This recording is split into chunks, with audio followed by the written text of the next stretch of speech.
ഞാൻ എന്നുണ്ടല്ലോ നമ്മുടെ ഷാനിയെ കണ്ട്. അവളിവിടെ നാട്ടിലുണ്ടായിരുന്ന. അതിന് അവളിവിടെ തന്നെ ഉണ്ടായിരുന്നല്ലോ. ഞാൻ ഇന്നാണ് കാണുന്നത്. ഓ, അവിടെ എവിടെയെങ്കിലും നിക്കട്ടെ ആ പെണ്ണ്, മിണ്ടാതിരി. അതെന്ത്? അവിടെ നീ എന്തെങ്കിലും പ്രശ്നമുണ്ടോ? അവൾ ആരും വാതുറന്ന് സംസാരിക്കുന്നില്ല, ജാടക്കാരി പെണ്ണ്. അങ്ങനെയൊന്നുമില്ല, അവള് നന്നായിട്ട് സംസാരിക്കും. നമ്മൾ എവിടെ വെച്ച് കണ്ടാലും സംസാരിക്കും. ശരി തന്നെ, അവൾ ആണുങ്ങളടുത്ത് മാത്രമേ സംസാരിക്കൂ. വെറുതെ എല്ലാ ആൾക്കാർ പറയുന്നേ.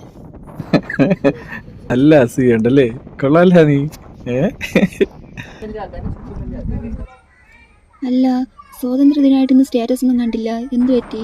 ഇപ്പോഴത്തെ രാഷ്ട്രീയ സാഹചര്യം വെച്ചിട്ടേ എനിക്ക് സ്വാതന്ത്ര്യം കിട്ടിയതായിട്ട് തോന്നുന്നില്ല. മൊത്തത്തിൽ ഒരു സ്പെല്ലിംഗ് മിസ്റ്റേക്ക്, അതുകൊണ്ട് ഇടാനും തോന്നിയില്ല. അല്ലാതെ വേറെ ഒന്നും കൊണ്ടല്ല കേട്ടോ. ഓ, അപ്പോ കല്യാണം കഴിഞ്ഞതിന് ശേഷം നിന്റെ സ്വാതന്ത്ര്യം നഷ്ടപ്പെട്ടെന്നല്ലേ നീ ഉദ്ദേശിച്ചത്? ഞാൻ അത്രയൊക്കെ പറഞ്ഞിട്ട് നിനക്ക് അങ്ങനെയാണോ മനസ്സിലായത്? ഇനി കൂടുതലൊന്നും പറയണ്ട, ഇവിടെ ഇഷ്ടംപോലെ പിള്ളേരുണ്ട്, പോയി വായി നോക്ക്.